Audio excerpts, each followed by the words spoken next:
Naomi Ellison Carter was 34 years old when her father died, and her husband walked out on the same day. Derek didn't cry at the hospital. He didn't hold her hand. He checked his phone while the doctor explained the heart attack, and by the time Naomi got home that night, his closet was empty. A note sat on the counter instead of a conversation. When she called him, he didn't apologize. He told her he was tired of playing house on a maintenance man's pension. He said he'd married down and stayed too long, out of guilt, for a woman whose poor father never gave them anything worth building on. He said there was nothing left to wait for now. He had no idea what her father's attorney was about to reveal in 2 days. He had no idea what Walter Ellison had really built, quietly, for 30 years, while everyone believed he had nothing. Naomi didn't argue. She didn't beg him to stay. She hung up the phone, sat alone in the kitchen, and made one call. Everything Derek believed about her family was about to be proven catastrophically wrong. Before we go any further, I wrote a book for anyone whose trust has been broken by a cheating partner, a betrayal from someone close, or a wound that's still healing. If that's you, it's here. I'll put the link below this video.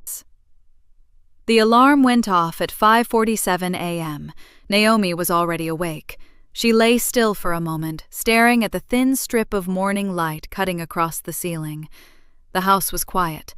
Derek's breathing beside her was slow and even, the deep, unbothered sleep of a man with a clear conscience, or a man who'd gotten very good at pretending. She slipped out of bed without making a sound. That was a skill she'd developed slowly, over years, moving through her own home like she was trying not to disturb something. She hadn't always been that way. She remembered when she used to wake Derek up on purpose, laughing, pulling the covers back just to hear him groan and reach for her.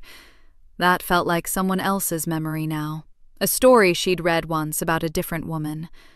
She showered, dressed, and stood at the bathroom mirror to smooth on her moisturizer. The face looking back at her was composed. Brown skin, high cheekbones, dark eyes that her father always said could see through walls. She buttoned her blazer, straightened her collar, and let out one quiet breath. Then she went downstairs to start the coffee. Derek came down at 6:30, phone already in his hand, already somewhere else. "Morning," he said. He didn't look up. "Morning." Naomi slid a mug across the counter without being asked. 7 years of marriage meant she knew how he took his coffee.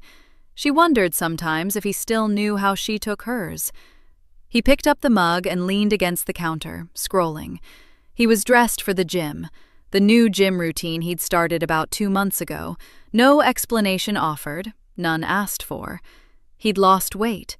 His jaw looked sharper. There was something careful about it, like a man preparing for something. When he turned to rinse his mug, she caught it again. That scent, clean and dark and foreign to her. Not the cologne she'd given him for his birthday 2 years running. Something else, something chosen by different hands. She said nothing. She was good at that. Naomi's office was on the 14th floor of a glass building downtown, and the moment she stepped off the elevator, she was someone entirely different from the woman who moved quietly through her own kitchen. Here, she was the one people looked at when things went wrong. She ran the marketing division at Callaway & Reed with the kind of quiet authority that didn't need to raise its voice. Her team was 7 people, all of them talented, most of them younger than her, and every one of them knew that when Naomi said something once, she meant it. By 9 a.m., she'd already fixed a budget error on the Hartley campaign, rerouted a client presentation that had gone sideways, and talked Marcus, her most creative and most anxious copywriter, back from the edge of a breakdown over a tagline. "You're good," he told her, exhaling. "I know," she said simply, and handed him a revised brief. It wasn't arrogance. It was just the truth. She'd worked too hard and too long to pretend otherwise. The credit card statement was in her email by 10. She almost missed it, sandwiched between 2 vendor invoices. A balance notification on the card she kept for household expenses, gas, groceries, the occasional dinner. Except the notification wasn't a balance. It was a closure notice. Account closed upon request. She frowned at her screen. She hadn't requested that. She pulled up her records and sat quietly with the number for a moment. Then she opened her desk drawer and found the receipt she'd noticed 2 weeks ago in the pocket of Derek's jacket when she went to take it to the dry cleaner. A hotel downtown, the Alderton, a midweek stay, 1 night. She'd held it in her hand for a full minute before folding it and setting it on the kitchen counter where he would see it. "What's this?" she'd asked, casual as weather. "Team dinner ran late," he'd said, not looking up from his laptop. "Easier than driving back at midnight. Client paid for it." Simple, smooth, no hesitation.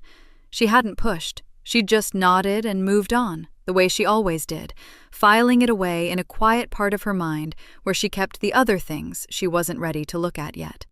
She thought about calling her father on her lunch break. Walter Ellison lived 40 minutes outside the city, in the same small house he'd owned for 30 years, a place with a patchy lawn and a front porch where he liked to sit with his coffee and watch the neighborhood wake up. He was 71, retired, a former maintenance supervisor who'd spent his career keeping other people's buildings standing, modest to his bones, the kind of man who drove the same truck for 15 years because it still ran fine and there was no sense in showing off.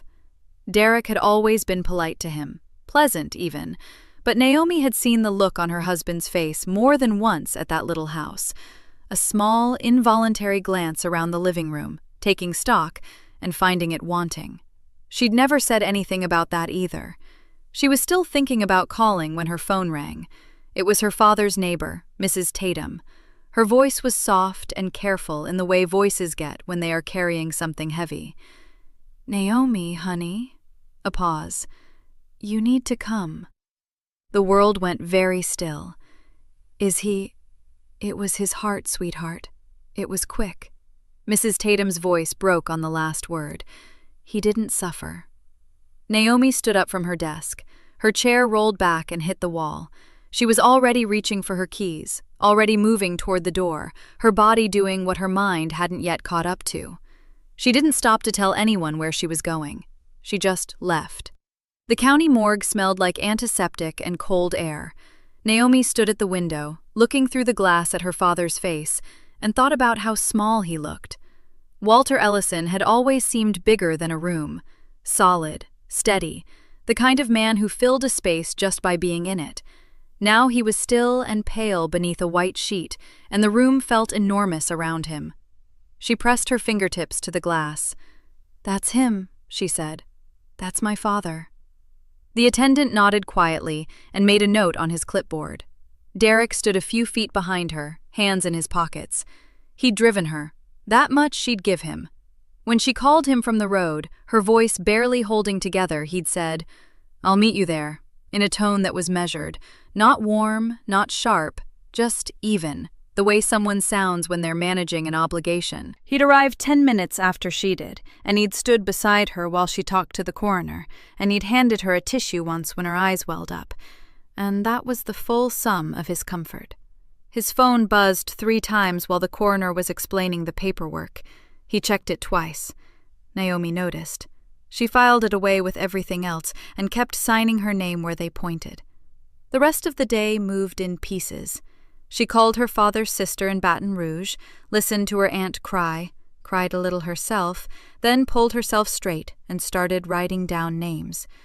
There was a funeral home to contact, a pastor her father liked, his neighbor, Mrs. Tatum, who insisted on bringing food and sat at Walter's kitchen table for an hour, telling stories about him that made Naomi smile and ache at the same time. Derek sat in the corner of the living room during all of it, scrolling, nodding when spoken to, offering nothing. At one point, Mrs. Tatum reached across the table and covered Naomi's hand with her own spotted, warm one. "Your daddy was so proud of you," she said. "Every single day he talked about you." Naomi had to look at the ceiling to keep from falling apart. She didn't look at Derek. She already knew what she'd find. By the time they got home, it was past 9. Naomi was hollowed out, the kind of tired that lives behind the eyes and in the joints, the kind that grief leaves behind after it's burned through everything else. She dropped her keys on the counter and kicked off her shoes and stood in the kitchen for a moment, just breathing. "I'm going to make some tea," she said. "Do you want—" She turned around. Derek wasn't there. She heard nothing from upstairs, no movement, no running water. The house had the specific, particular silence of a place where someone used to be. She walked to the foot of the stairs and looked up. The hallway light was off. Something slow and cold moved through her. She climbed the stairs. Their bedroom door was open. The lamp on his nightstand was gone. She crossed to the closet and pulled the door open, and the empty rod looked back at her. Bare hangers, a few wire ones he'd left behind, a single forgotten dress shoe pushed to one side. His drawers were closed, but she already knew. She pulled the top one open anyway.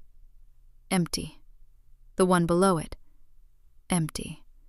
She stood there with her hand on the drawer and stared at the nothing inside it. The note was on the kitchen counter. She didn't know how she'd missed it when she came in. Maybe she hadn't wanted to see it. It was written on the back of an old envelope in Derek's quick, slanted handwriting, the same handwriting that had signed their marriage certificate, their mortgage, their joint tax returns for 7 years. Naomi, I'm not coming back. I've been staying somewhere else for a few days already. I think we both know this has been done for a long time. I'm sorry this is how it happened, but I didn't want a scene. D.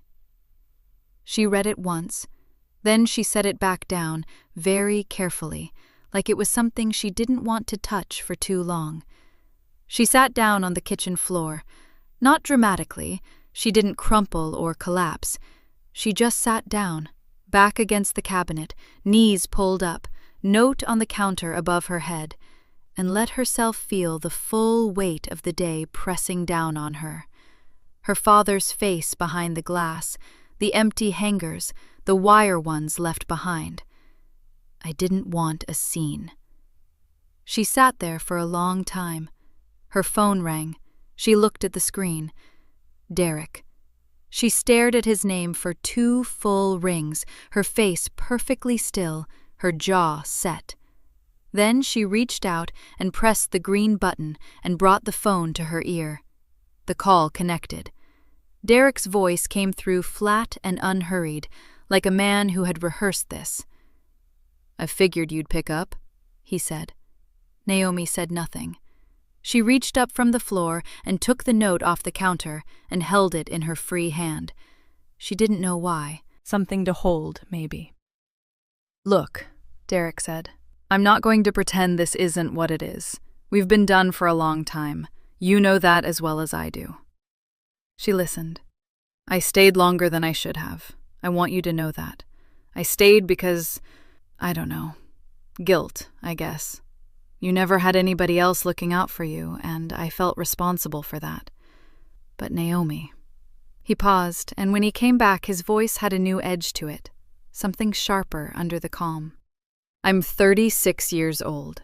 I can't keep playing house on a maintenance man's pension. Your father never gave us anything to build on. I don't say that to be cruel, but it's the truth. There was never going to be anything there. And now he's gone, and..." Another pause, shorter. "There's no reason to keep pretending." The note crinkled softly where her fingers pressed it. Derek exhaled. "I've been staying with Priscilla Vance, from my office. I'm not going to lie to you about that either." Naomi closed her eyes, not because it hurt, because she needed 1 second of dark and quiet to make sure she understood the full shape of what she was hearing. Priscilla Vance. A name, attached to a face she'd met twice at his company Christmas parties. A woman who had shaken Naomi's hand and said, "You must be so proud of him." She opened her eyes. The kitchen was still the same kitchen. The counter, the light above the stove she kept meaning to replace, the chair where her father sat the last time he visited, drinking coffee and reading her newspaper because he said his eyes were too tired for a screen. "I know the timing is bad," Derek said, "with your dad and everything. But honestly, Naomi, it doesn't change anything between us. It's not like I can time these things." She looked at the note in her hand. "I didn't want a scene." Okay, she said. That was all. One word, quiet and level, with nothing underneath it he could grab onto. Not anger, not tears, not the scene he'd left a note to avoid. Just, okay. A beat of silence on his end. That's it? He said. Yes. She could hear him shift, like her calmness had thrown off his balance somehow. He'd expected something from her. He had come into this call prepared for something, crying maybe, or pleading, or the kind of fury he could point to later as a reason. He hadn't expected, okay. Well, he said. All right then, we can talk about the house and everything in a few days. Give you time to… Good night, Derek. She pulled the phone from her ear and ended the call. She sat on the floor for another minute after that. The note was still in her hand. She read it one more time, not to feel it. She was past feeling it right now. That would come later, at 2 a.m, or next Tuesday, or 6 months from now. But to make sure she had read it correctly the first time. She had. Then she folded it in half, folded it again, and set it on the counter above her. She stood up. She picked up her phone and found her uncle's number and pressed call. Sam Ellison answered on the second ring, which meant he'd been awake.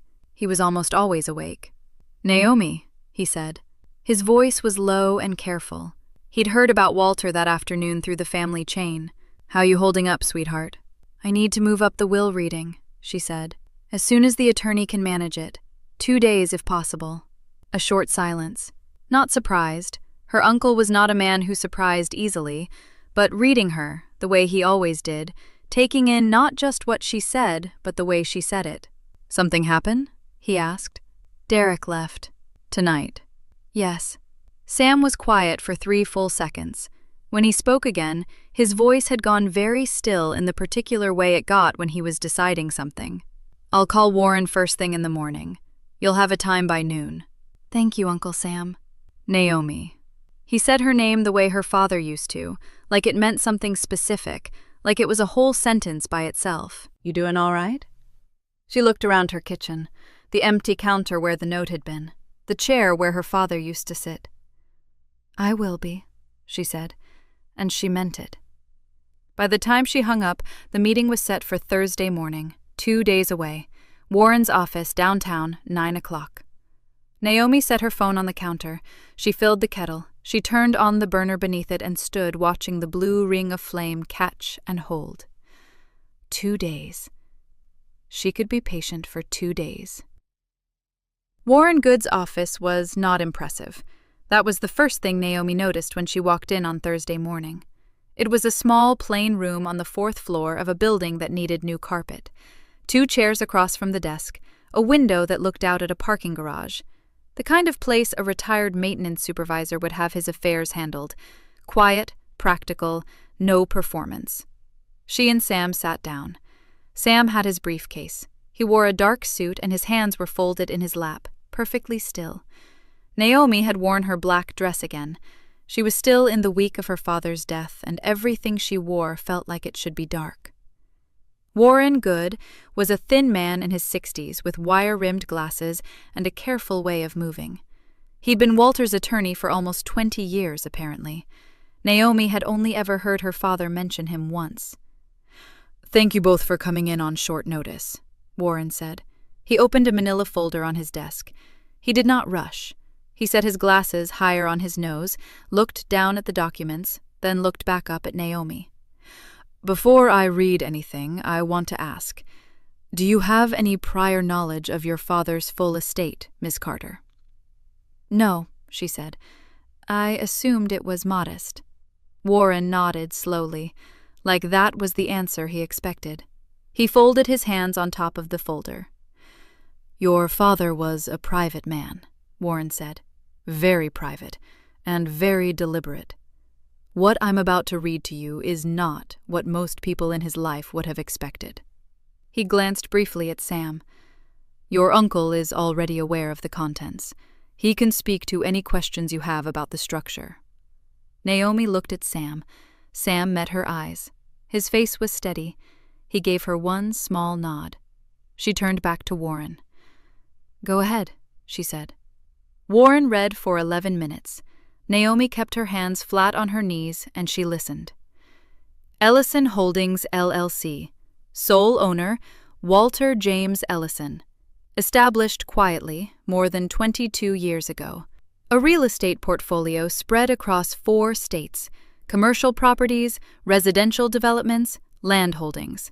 Minority stakes in 2 regional banks, both profitable, and a liquid trust managed through a private wealth firm that Warren named with a number so large that Naomi heard it and then sat very still for a moment while her mind caught up to what her ears had just processed. 9 figures. Her father. The man who drove a 12-year-old Buick. The man who reused paper grocery bags. The man who sat in her kitchen and said his eyes were too tired for a screen. When Warren finished reading, he closed the folder and set it neatly at the center of his desk. The room was very quiet. "Everything," Warren said, "is left to you. Outright. No conditions." Naomi looked down at her hands. She thought about the hotel receipt she'd found in Derek's jacket pocket 2 months ago, the one he called a work thing. She thought about his voice on the phone 2 nights ago, so flat and unbothered. A maintenance man's pension, nothing to build on, no reason to keep pretending. She pressed her palms down harder against her knees. "How long did you know?" she asked. She was looking at Sam now. "Your father told me 12 years ago," Sam said. "He made me co-trustee. He said—" Sam paused, choosing his words the way he always did, like each one had weight. "He said he didn't want anyone around you who was there for the wrong reasons. He wanted to know the people in your life were there for you, not for what you might one day have." Naomi said nothing for a moment. Then she said, very quietly, "He never told me." "He never told anyone," Sam said. "That was the point." She stood at Warren's window afterward while Sam finished some paperwork at the desk. The parking garage stared back at her. A delivery truck was pulling out of a space below. On the day her husband walked out the door, the day he called her father a poor man not worth a single year of patience, she had become the richest woman in the country. She let herself feel that for exactly 1 minute, the full, strange, enormous shape of it, the grief and the absurdity and the something else that didn't have a clean name yet. Then she turned around. "I don't want this announced," she said. "Not publicly, not to family, not to anyone." Warren looked up. "Of course, that's entirely your right." "And I don't want Derek to know." She said it plainly, without heat. "Not yet." Sam was watching her. "Before I do anything else," she said, "I want to know exactly how far back this goes. His planning, his real thinking." She looked at Sam. "I want to know how long he was preparing to leave, how he was doing it, and with whose help." Sam was quiet for a moment. Then he uncapped his pen and set it down. "Then we start there," he said. Naomi called Renee on Friday morning. She didn't explain everything. She didn't need to. Renee Boyd had been her best friend since their sophomore year of college, back when they'd shared a cramped dorm room and split the cost of a single lamp. Renee was a forensic accountant now. She worked with attorneys and courts, digging through numbers the way a surgeon digs through tissue. Careful, precise, looking for the thing that shouldn't be there.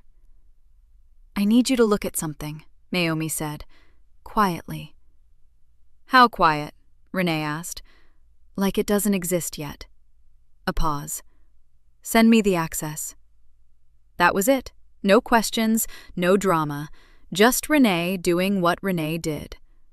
Naomi gave her 4 days. She spent those days doing what she had to do. She answered condolence emails about her father. She sat on 2 calls with Warren Good about the trust's immediate structure.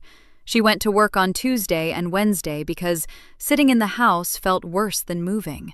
She answered her mother-in-law Diane's voicemail with a short, polite text. She did not call Derek. She was very busy and she felt almost nothing.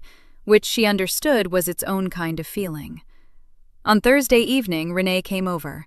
She arrived with a laptop bag over one shoulder and a paper bag of takeout in the other hand, because Renee understood that some conversations needed food and some needed something to look at other than each other's faces. She set both on the kitchen table, pulled out her laptop, and sat down without ceremony. "You're not going to like this," Renee said.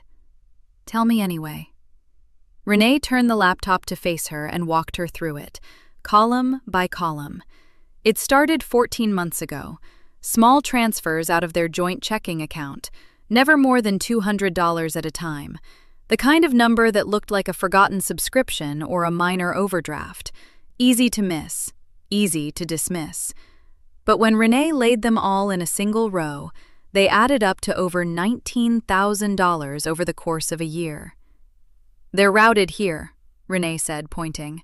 A personal account in Derek's name only opened 18 months ago. From there, the money moved in two directions: a monthly rent payment to an apartment building on the east side of the city, and a car note, a pearl white SUV, registered to one Priscilla Vance.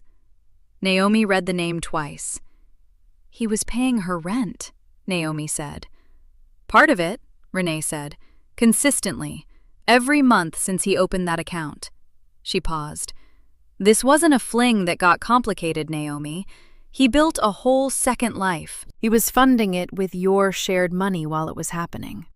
Naomi sat back in her chair. She thought about all the months she'd worked late, prepared campaign decks and quarterly reviews, deposited her paycheck into the account they both drew from because that was what married people did.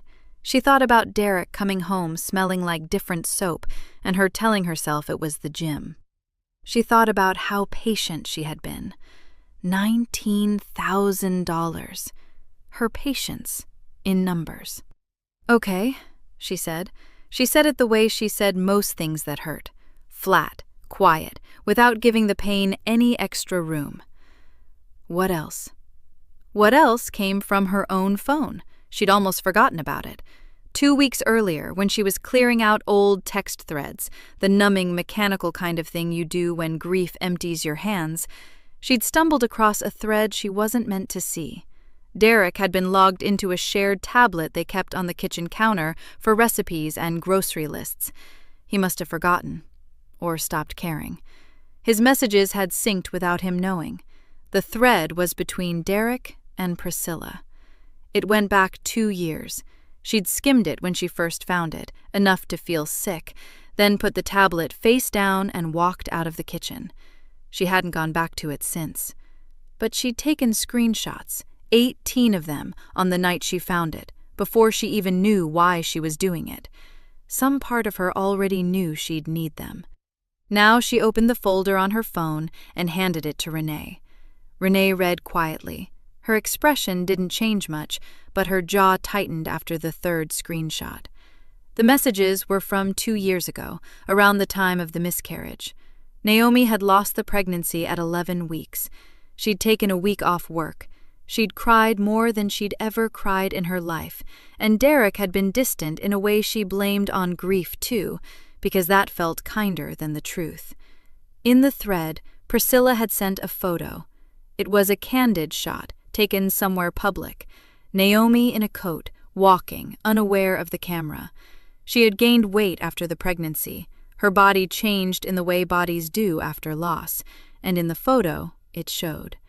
Derek had responded with a single line. She let herself go after the baby thing. Not exactly inspiring. And Priscilla had written back with a laughing emoji. "Some men trade up when the money's not coming. Just saying." Derek had responded, "LOL, working on it." The kitchen was very quiet. Renee set the phone down on the table between them, face up, the screenshots still visible. Neither of them spoke for a moment. "She knew," Naomi said, "the whole time. She wasn't someone who got caught up in something. She knew I existed. She knew about the miscarriage. She helped him plan this." Renee nodded once. "That's what the record shows." Naomi looked at the messages one more time. Then she closed the folder, stood up, and called Sam. He arrived within the hour. He sat across from Renee at the kitchen table while Naomi stood near the counter. She walked him through it the same way Renee had walked her through it: the account, the transfers, the rent, the car note, the messages, the photo, all of it. Sam listened without interrupting. He looked at the financial records and read the screenshots, and when he was done, he set the phone down and folded his hands. "How recent is the financial data?" he asked Renee. "Current as of this week," Renee said. "The transfers stopped about 3 weeks ago, right around when he left, but the account is still open." Sam nodded. He looked at Naomi. "You haven't contacted him?" "No." "Good." He was quiet for a moment. "There's more to find. This is the surface." "I know," Naomi said. Renee was already pulling up another window on her laptop. "I'd like to go deeper into the joint accounts, cross-reference anything touching her name. If he was sloppy enough to route rent through a shared account, he may have been sloppy somewhere else." "Do it," Naomi said. The three of them stayed at the table. The food sat open and mostly untouched. Outside, the neighborhood had gone quiet with the late hour. Just the distant sound of a car passing, the hum of the refrigerator, ordinary things continuing the way they do. Naomi looked at the closed folder on her phone. Then she looked at the two people across from her, the retired judge and the forensic accountant, and she felt, for the first time since the week began, that she was not standing alone in this. "We keep going," she said, quietly, "until we have everything." Sam and Renee both nodded. "Then we decide what to do with it." Diane Carter had a big heart and a bigger mouth. That was how Sam put it the morning after it happened. Not unkindly, just accurately. The family gathering was a Sunday afternoon thing at Diane's cousin's house, the kind of rotating, low-key event the Carter side had been holding for years. Potato salad, folding chairs on the back patio, the older relatives catching up on things that happened months ago, like the news was fresh. Naomi had not been there. She hadn't been invited, and she wouldn't have gone anyway. But Diane had been there, and Diane was proud of Naomi in the way that good-hearted women are sometimes proud of people they love without thinking about the timing. Someone had mentioned Walter's passing, offered condolences, and Diane, genuinely warm and genuinely oblivious, had said something like, "Well, it turned out Walter was something else entirely, and Naomi is going to be just fine." And then she had said a number, or close enough to one that it didn't matter. By Sunday night, Naomi's phone had 3 missed calls from people she hadn't spoken to in 2 years. By Monday afternoon, Sam called to tell her that Derek knew. She wasn't surprised. She had expected it to happen eventually, just not this fast. She sat at her kitchen table with her coffee and thought about the look on Derek's face when he'd told her, over the phone, that her father's pension wasn't worth waiting on. She thought about the exact shape of his certainty. That man was coming back now. She needed to be ready for a different one. She called Sam back and they talked for 40 minutes. He was measured and specific, the way he always was. He told her what to say and what not to say. He told her what to let Derek believe and what to keep back. He reminded her that Derek had not filed for divorce, which meant the marriage was still legally intact, which meant she needed to be precise. "Don't close the door on him," Sam said, "but don't open it either. Let him stand in the frame and think it's his choice." "I can do that," Naomi said. "I know you can," he said. "I'm just saying it out loud so we're both clear." Derek showed up on Wednesday evening. She saw his car pull up through the front window, the black sedan freshly washed, which told her something right there. He was dressed well, not in the careless way he dressed for work, but in the deliberate way he dressed when he wanted to make an impression. Dark jacket, good shoes, his hair freshly cut. He rang the doorbell. She waited 4 seconds before she answered it. He stood on her front step looking like a man who had practiced something. His expression was soft, almost pained, the way a face looks when it's been arranged rather than felt. Naomi, he said, I was hoping we could talk. She looked at him for a moment.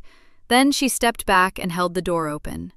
He sat at the kitchen table, the same table where she and Renee and Sam had spread out his financial records 4 days earlier, and he talked.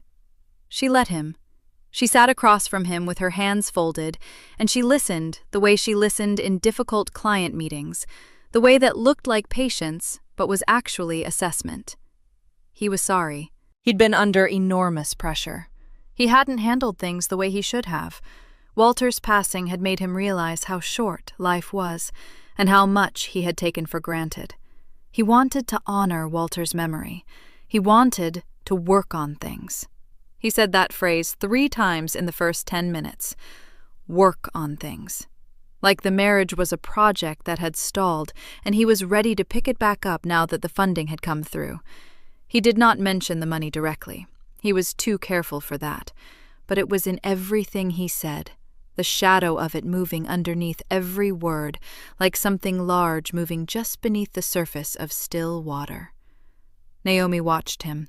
She thought about the message on his phone. She let herself go after the baby thing. Not exactly inspiring. She thought about $19,000. She thought about a pearl-white SUV registered to Priscilla Vance. She kept her face open and calm. I hear you, she said when he paused. I'm glad you came. He exhaled, visibly relieved, like a man who had been bracing for a door to slam. She asked if he'd eaten. He hadn't. She heated up leftovers from the refrigerator. Nothing special, something she'd made for herself 2 days before. And they sat together and had dinner at the same table where they used to have dinner. And she asked about his work, and he asked about arrangements for her father. And it was almost ordinary. Almost.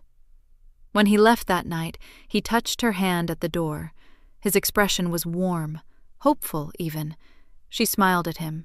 She said goodnight. She waited until his car had turned off the street. Then she locked the door, went back to the kitchen table, and called Sam. He came, she said. I figured, Sam said. How was he? Exactly what you said he'd be. Priscilla called on a Thursday morning. Naomi was at her desk at work, reviewing campaign numbers, when the phone buzzed with a number she didn't recognize.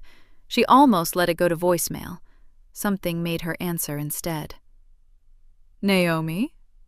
The voice was smooth, careful, the kind of careful that comes from rehearsal. This is Priscilla Vance. I know this is unexpected. I felt like I needed to reach out. Naomi set down her pen. She leaned back in her chair and looked at the wall. Okay, she said. A pause. Priscilla had probably expected something more than that. More emotion, more resistance, something to push against.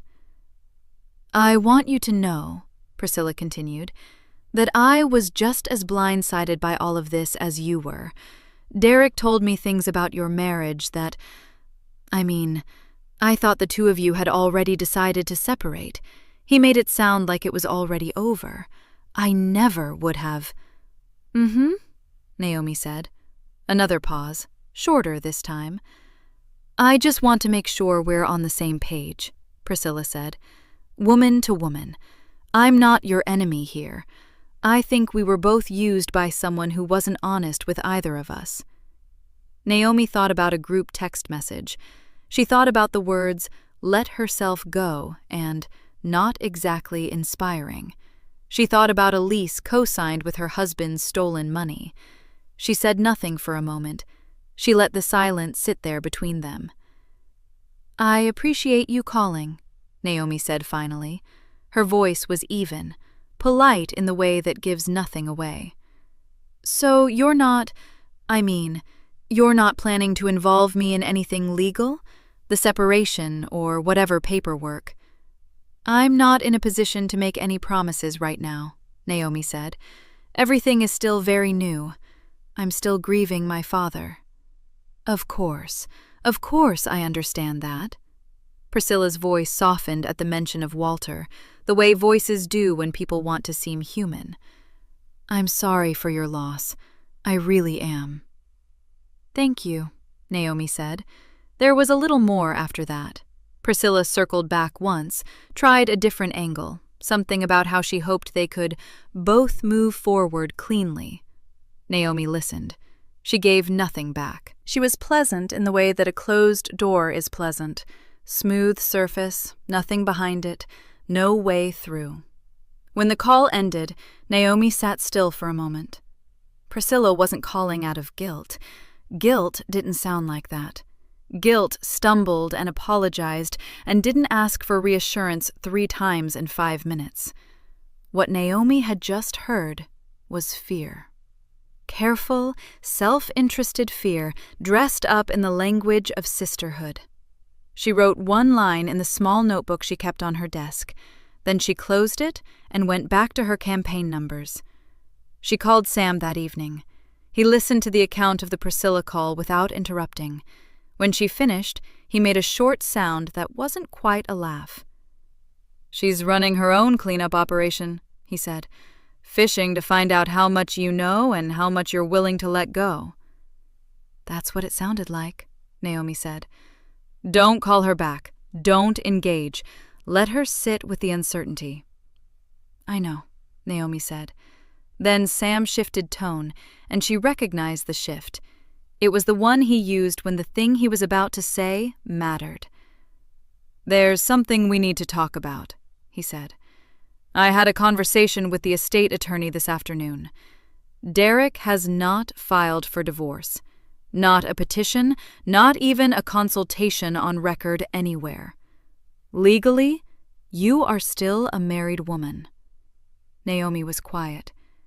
"Which means," Sam continued, "that depending on how this plays out, there's an argument, a weak one, but an argument, that assets acquired during the marriage could be subject to division.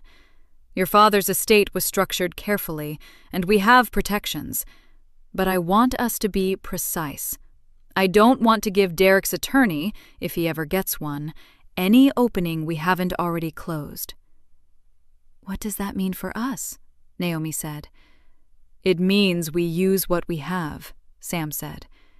"He came to you wanting reconciliation. He'll sign things he doesn't fully read if he believes they're protecting something he thinks he's getting back." She understood immediately. "An agreement," she said. "A reconciliation agreement on its face. The kind that looks like it's protecting shared assets during the process of working things out. Reasonable language, nothing that sets off alarm bells for a man in a hurry to secure his position." Sam paused. "But drafted to do 3 specific things. Isolate the Ellison estate entirely from marital claims, formally document his abandonment on the date he left, and put his financial misconduct on the record. Signed, witnessed, and filed." Naomi stared at the kitchen table. The same table, the same chairs. "He'll sign it," she said.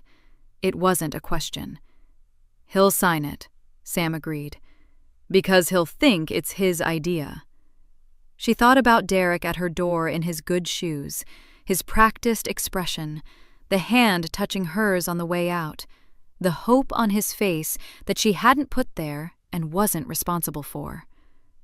"Draft it," she said. "I'll have it ready within the week," Sam said. The agreement arrived on a Friday afternoon. Sam emailed it with no subject line and no message body, just the attachment. Naomi opened it at her kitchen table with a cup of coffee going cold beside her. It was 11 pages. Clean language, measured and reasonable throughout, the kind of document that looked like it was written to protect both parties equally.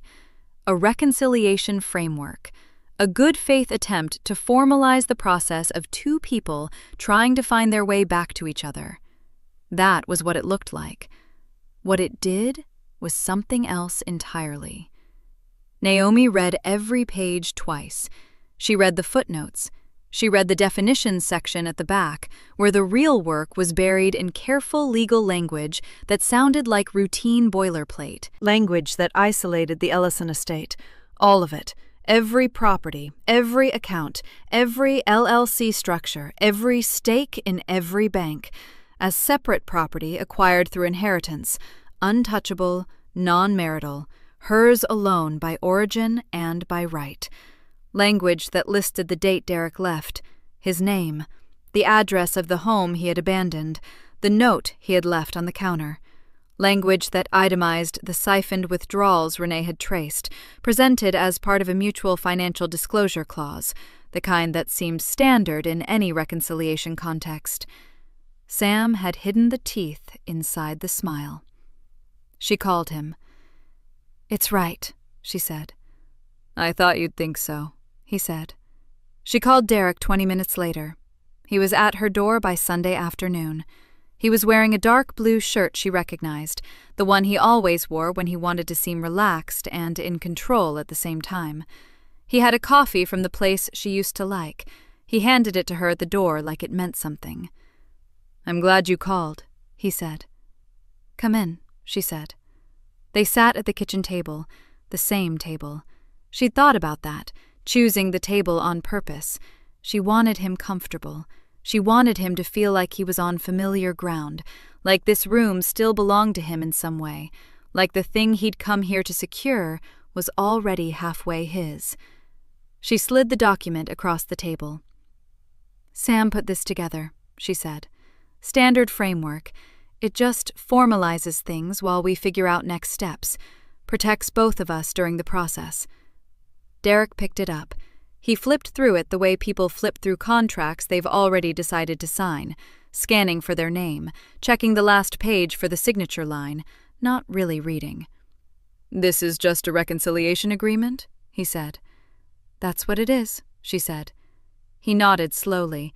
He was nodding at the room, at the life he'd calculated was now worth returning to, at some number in his head that he was quietly trying to protect by sitting in this chair and wearing this shirt and handing her that coffee. He signed it.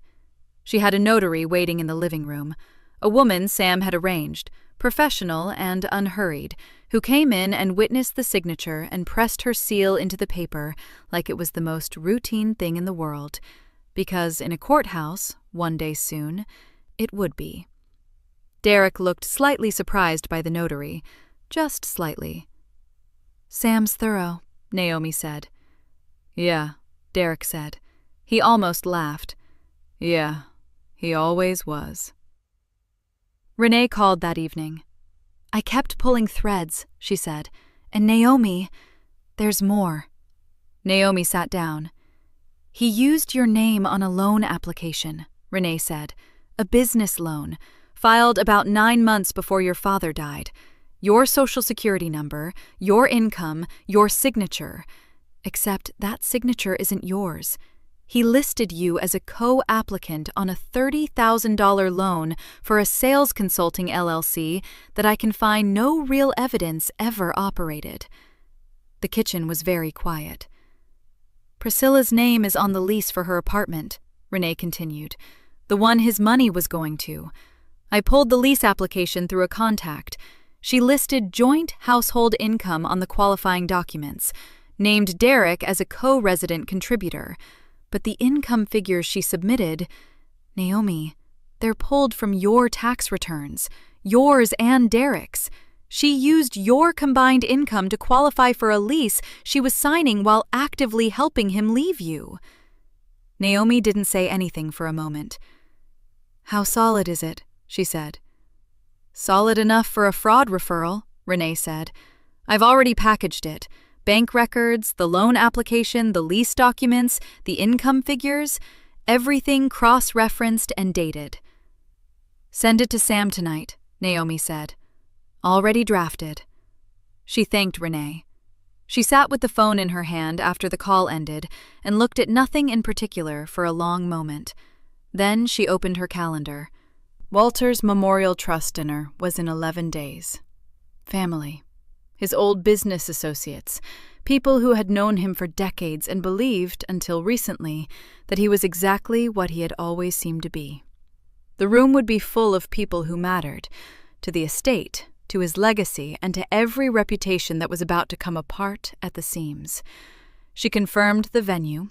She sent the final head count. Then she called Sam and told him to make sure Derek brought Priscilla. The venue was a private dining room at the Callaway Club, a place Walter had never set foot in while he was alive. That was deliberate. Naomi had chosen somewhere his name was unknown, somewhere the weight of the evening would come from what was said rather than where it was said. The room held 22 people, round tables, white linen, low light from candles set in glass. Walter's photo on an easel near the front, his real face, the one she knew, calm and private and a little amused at something only he could see. His old business associates sat nearest to it, men and women in their 60s who had worked alongside him in ways nobody in this room fully understood yet. Sam sat at the table closest to Naomi's right. Renee sat beside him, a leather folder closed in front of her plate. Diane arrived early, dressed beautifully, still glowing with the pride of a woman who had shared good news and watched it spread. She hugged Naomi at the door and said Walter would have loved this. Naomi thanked her and meant it. Derek arrived 12 minutes later with Priscilla at his side. He was in a charcoal suit. He had his hand at the small of her back when they walked in, but he dropped it the second he crossed the threshold and saw the room. He smiled at Naomi from across the space, a careful smile. The smile of a man who believed he was one good evening away from everything falling back into place. Priscilla was wearing red. She smiled too, though hers was smaller, tighter.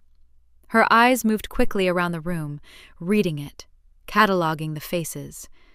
Naomi greeted them both without warmth and without hostility, just a nod, a gesture toward their seats. Dinner was served.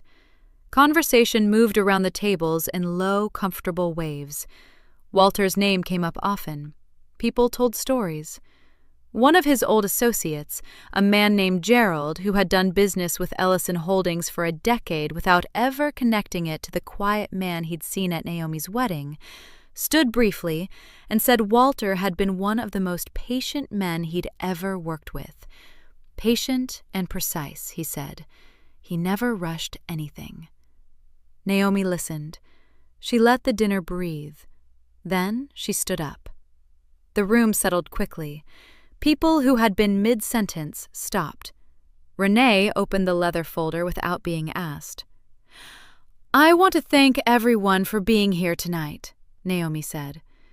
"My father built something extraordinary. He built it quietly, and he built it with intention. And he left it entirely in my hands. I want to make sure the people in this room understand what that means, and what it has already cost." She didn't look at Derek when she said it. Not yet. "Over the past several weeks, I've learned things about my marriage that I want to address directly, not privately. Here, in front of the people who knew my father and who matter to his legacy." The room was completely still. She laid it out. She kept her voice flat and even, the way she would deliver a budget presentation or a campaign report. Just facts, in sequence, without decoration. 18 months of a documented affair with a woman Derek had brought into this room tonight. Over 14 months of small, deliberate withdrawals from their joint accounts. She gave the total figure, and she watched a few of the older associates write it down without being asked. The business loan filed in her name 9 months before her father's death, her Social Security number used without her knowledge, her signature forged on an application for a company with no real operations. She paused there, just briefly. Then she turned to Priscilla. "The apartment lease," she said, "qualified using falsified joint income documents that listed figures drawn from our tax returns, filed while she was actively encouraging the end of my marriage." Priscilla's face had gone very still. "I'm not part of any of this," Priscilla said. Her voice came out higher than she intended. "Whatever Derek told you, I didn't know the full picture. I'm as much a victim here as—" Renee slid a copy of the lease application across the nearest table without standing up, calmly, like she was passing the bread. Priscilla looked at it. She didn't touch it. Derek's chair scraped slightly against the floor. Naomi. His voice was low. This isn't. You don't have to do this here. We can talk about this. We signed an agreement. We're working things out. You signed an agreement, she said. She looked at him now, directly, for the first time since the dinner began. You should have read it. She picked up the last document, the reconciliation agreement, notarized, with his signature on the final page, and held it up long enough for the room to see it before setting it back down. It formally documents your abandonment, she said, your financial misconduct, and it severs any claim you have to the Ellison estate. Sam filed it Monday morning. Diane made a sound at her table, a small, sharp sound, like something inside her had just snapped clean. She didn't speak. She reached over and put her hand on top of Naomi's empty chair, as if she needed something to hold on to. Derek's face had gone gray. Naomi, please, he started. No, she said. One word. No anger behind it. No satisfaction, even. Just a door closing. Priscilla tried once more, leaning forward, her voice softer now, aimed at the room rather than at Naomi. I think there's been a real misunderstanding about my role in... The documents are dated, Naomi said. The income figures are traceable. The referral has already been filed. She looked at Priscilla without blinking. There's no version of this where you were uninformed. The room was very quiet. Naomi straightened. She looked at both of them, one brief, final look, and when she spoke again, her voice was perfectly calm. The matter is settled, she said. I'd like you both to leave. Neither of them moved for a moment. The whole room held still, watching. Then Derek stood. He didn't look at anyone. He picked up his jacket from the back of his chair and walked to the door without a word, his footsteps the only sound in the room. Priscilla stood a moment later. She looked once at the faces around her, at Gerald, who looked away, at Diane, who did not, and then she followed, alone, in a different direction, as if the few extra feet of distance between them might mean something. The door closed behind her. Naomi sat back down. The loan fraud took 11 days to go public. It moved the way these things always move, quietly at first, then all at once. A compliance flag at the lending institution, a referral to their fraud department, then a name attached to the flag, and that name shared in the kind of industry circles where names travel fast. Derek Carter was placed on administrative leave from his sales director position on a Tuesday. By Thursday, the leave had become a termination. His employer released a short statement about upholding financial integrity standards. No one in their industry asked questions. They didn't need to. The documentation Renee had prepared was clean and specific, and it had been shared with the right people in the right order. His LinkedIn page went quiet. Then it disappeared entirely. Priscilla's unraveling was slower, but it was thorough. The bank flagged the falsified income documents on the apartment lease within 2 weeks of the dinner. A fraud inquiry was opened. The lease was voided. She had to move on short notice, and she did it without anyone asking how she was doing, because the people who might have asked were the same people who had seen her name attached to those documents in a room full of witnesses. Her employer didn't fire her immediately. They reassigned her first. A quieter role, fewer client contacts, no more conference panels. Then, about 6 weeks later, she resigned before they could make a decision for her. Word had traveled faster than she had. The professional relationships she had spent years cultivating, the network she had polished and maintained like silverware, all of it went cold. People stopped returning calls, invitations stopped coming. She didn't fight it. She just vanished, the way people do when they have nothing left to defend their version of events with. Derek moved into a one-bedroom rental in a complex 20 minutes outside the city, the kind of place with thin walls and a parking lot view. Diane called him twice a week at first, then once, then not at all. Their mutual friends, the couples they had dinners with, the ones who had been to both their birthday parties over the years, slowly stopped reaching out. Not dramatically, not with announcements. They just made themselves unavailable until it became clear the distance was permanent. He had built his identity on the idea that he was on his way up. That image required an audience. Once the audience was gone, there wasn't much left. 1 year later, Ellison Holdings had grown. Naomi had spent the first 3 months learning the architecture of what her father had built, sitting with his attorneys, his advisors, the Gerald types who had worked alongside him for decades without fully knowing him. She had asked every question twice. She had read every document herself, never delegating understanding, only labor. And then she had started making decisions. 2 new real estate acquisitions, a revised structure on the bank stakes that increased yield without increasing exposure, a financial operations team, small and carefully chosen, built from the ground up.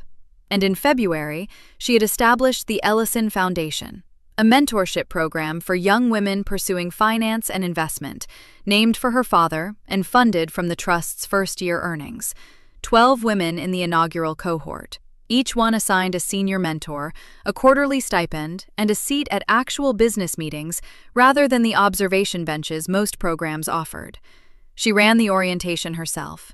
She told them what her father had told her, once, when she was 17 and convinced that the people who looked the part would always win. Patience is a form of power. Most people don't have the discipline to use it. She had used it. The relationship she was in now had started slowly, the way she preferred. A former law school colleague of Sam's, thoughtful, unhurried, someone who asked questions and waited for the full answer before forming an opinion. They had dinner every week or so. There was no urgency to it, no performance. It felt like the first adult thing she had done for herself in a long time. She didn't talk about Derek. There wasn't much to say. The Hargrove Business Gala was held at the Callaway Club, in the same building where the trust dinner had been. Different floor, much larger room. 500 people in formal dress, round tables draped in cream linen, a stage at the far end with soft amber lighting. Naomi was being honored with the Ellison Holdings Legacy Award, the Foundation Board's first annual distinction, established partly in her father's name and partly in recognition of what she had built in 12 months. She was on stage when she saw him. Derek was near the back, standing, not seated, which meant he hadn't paid for a table. He was in a suit she recognized, one he had owned for years, slightly dated now at the lapels. His face was thinner. He was watching the stage the way people watch something they used to have access to and no longer do. He didn't approach. He didn't raise a hand. He just watched. Naomi accepted the award. She thanked her father, briefly and without performance. She thanked the first cohort of Ellison Foundation women, 2 of whom were in the audience, and she watched them stand up before she could ask them to. The applause moved through the room in a long, warm wave. She did not look toward the back again. Thank you for watching until the end. If this story meant something to you, hit subscribe and turn on notifications. I've got 2 stories on the screen that you have to watch next.